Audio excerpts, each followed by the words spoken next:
A 747 touching down in the rain. It's a common sight around here.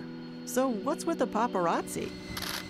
Take a look at the last U.S. passenger 747. The 4-engine jumbo jet isn't as fuel efficient as modern 2-engine jets. So the old girl is on her way to an airplane boneyard in the desert. Before it's scrapped, Delta Airlines took the Queen of the Skies on a farewell tour that included the Boeing factory where the 747 was born. We're gonna open the doors. Let's go kiss her goodbye and take your picture with her. Workers who spent decades shaping aluminum into the 747's unmistakable hump wrote farewell messages on the plane's shiny skin and swapped stories about the good old days.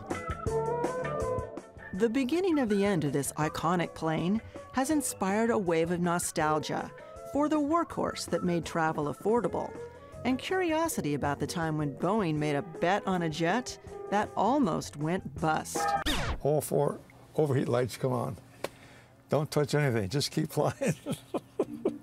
We learned about the 747's dramatic origin story at the Museum of Flight with some aviation pioneers. I was primarily responsible for the design of this entire panel. And Boeing's corporate historian. It's a great story, and it really is a story of 2 men. 2 famous men, two pioneers of aviation. And it was Juan Trippe, the famous pioneer of Pan Am, and Bill Allen of Boeing. Juan Trippe had the idea that I need a bigger airplane. Trippe wanted a double-decker plane. Boeing engineers had another idea. Instead of going this way, let's go this way. So instead of a single aisle, let's make a twin aisle, a wide-body jet. A factory, the world's largest, takes form.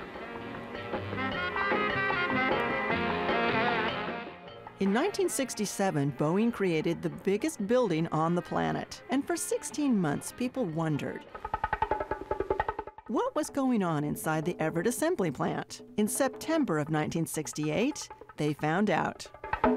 When this very first 747 rolled out of the factory nearly 50 years ago, the reaction was big, as in, wow, that plane is big.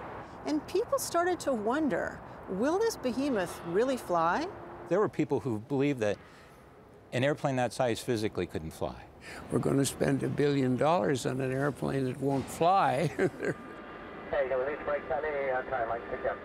Test pilot Brian Weigel always believed the jumbo jet could fly. And on February 9th, 1969, he proved it.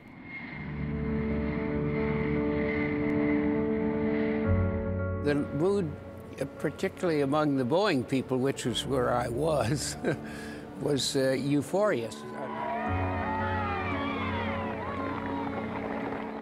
I think it was a huge relief to everybody, including our CEO and all our executives, but the idea that we had accomplished the first flight with no important difficulties. Those came soon enough. There was this crash. Pilot error, nobody hurt. A bigger problem was the engines. They sometimes surged. Temperatures would rise dangerously, so you had to shut the engine down. Boeing knew the engine had a serious defect, but cost overruns meant the company had to sell some planes, and fast. The new boss ordered a crew to fly the plane to the Paris Air Show. T. Wilson, our new president, came into the cockpit. He looked at the 3 of us. He says, I just want you to know that the future of the Boeing company is in your hands. Pat DeRoberts was the engineer on the 747's first flight across an ocean. As soon as the plane lifted off, all 4 engines went into overheat. The crew decided to just keep going. So finally, one by one, the lights went out, and we're on our way. Long story short, the 747 was a hit at the Paris Air Show, and Boeing solved the engine problems in time for Pan Am's first scheduled flight of this plane in January of 1970.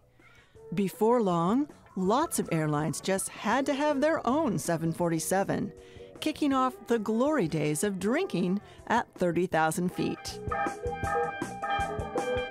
We met Cheryl Grimm in the bar inside the hump of the prototype 747 at Seattle's Museum of Flight. Actually, there were 3 lounges on the airplane. There was this one was for first class, and then there were 2 lounges in coach, one at the very front of coach and one at the very back of coach. Grim was a stewardess, and yes, that's what they were called, on United Airlines' first 747. It was the era of wearing their hats and gloves, and people acted that way. That era is over. However, there's no need to get out the hankies yet. The 747 will live on as a cargo plane, and a few airlines overseas are still flying it. But jumbos can't compete with smaller, modern, fuel-efficient jets. Every month, more of those passenger planes, including the one from the beginning of our story, are rusting away in airplane graveyards. Okay, now you can bring out those hankies. All things fall into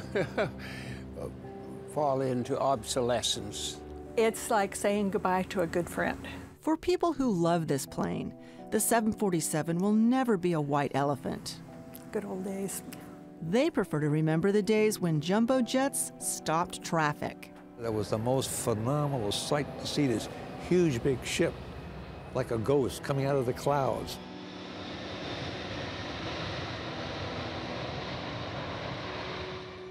A time when we were ferried around the world like royalty, on board the Queen of the Skies.